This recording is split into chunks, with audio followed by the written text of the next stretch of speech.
So for example, here S&P 500, you can observe series of higher highs and higher lows. So here's a higher low, another higher low was just achieved, higher high. So yeah, we could continue making this basically indefinitely. We don't know when the stock market will turn around.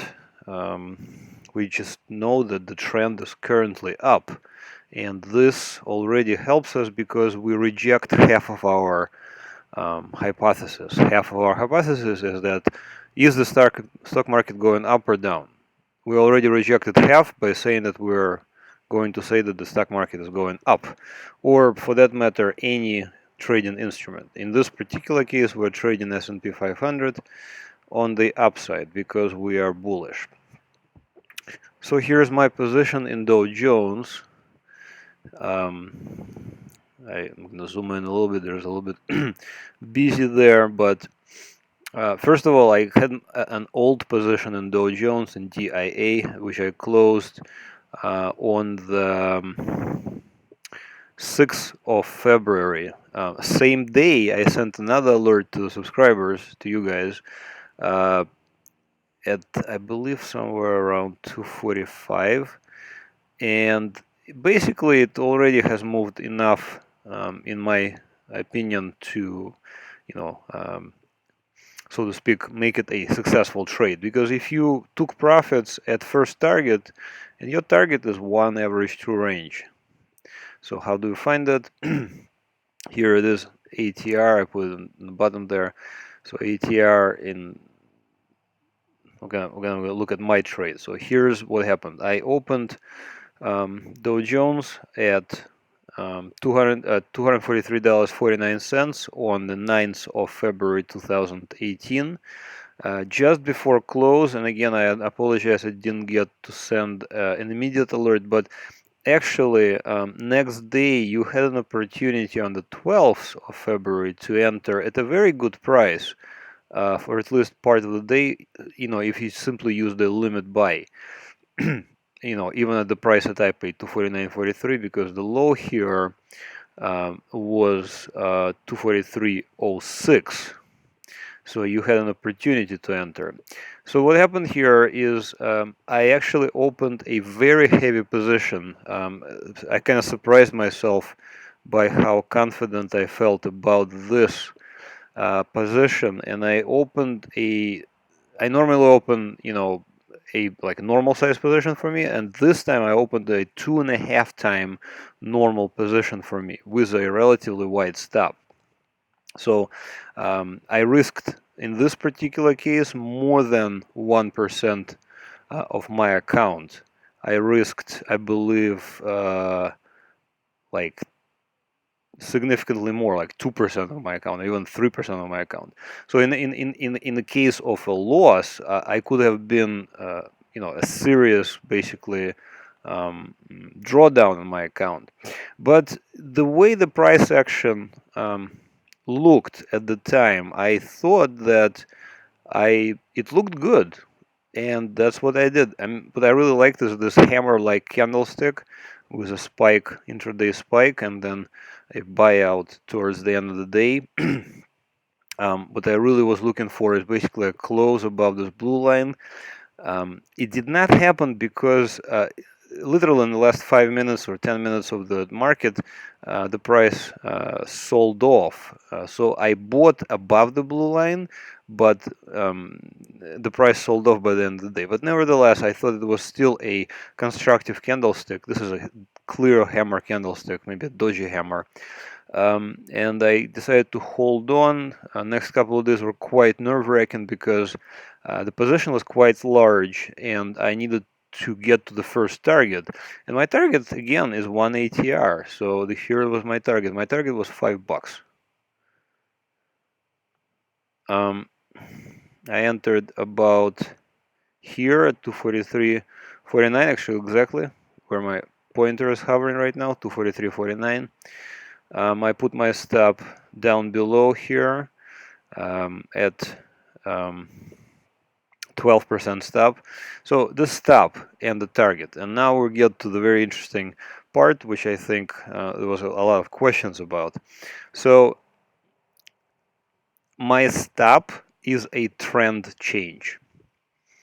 It's basically that. I need to be convinced that I am not only wrong on the trade, but I actually need to be wrong on the trend. That actually rhymes. So in this case, I am on the 9th of February 2018, I'm still thinking that the trend is up. Why? The reason is because we have in the past, sometime in the past, way back when, closed above this blue line, and so far we have not yet closed below either the red line or, of course, even the yellow and the yellow line. We haven't even come close to it. So by extension, I still assume that the trend is up. So at this point, I'm thinking, okay, the trend is up, but the price actually has come down significantly from recent all-time highs towards this blue line, and I'm not thinking, I'm simply buying at the blue line.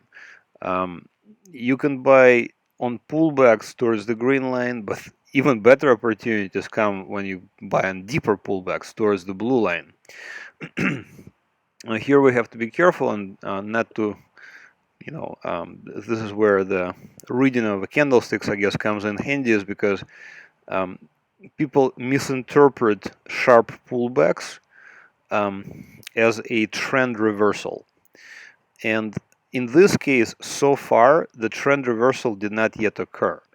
The trend reversal will occur if or when we close at least below this red line, but preferably below this yellow line. So then I will say, okay, we have definitely reversed.